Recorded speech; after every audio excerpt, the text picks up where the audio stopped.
Oh, bes, sure ko lang. Sabi daw nila, ang pagnenegosyo ay parang sugal. Hindi mo malalaman na mananalo ka or matatalo ka kung hindi ka susugal. At kung sumugal ka naman at natalo ka, at least, sinubukan mo. At kung panalo ka naman, o di bongga, more money to come. At diyan ka makakakuha ng mga suki mo at kliyente. Kaya kailangan mong itry. Bakit hindi mo itry mag-business bet? Kesa naman, gawa ng reels, sent lang naman yung mga kita dyan.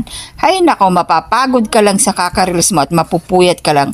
At Diyos ko, mapapagod ka lang sa kakaisip ng mga content mo. Kaya mag-business ka na lang.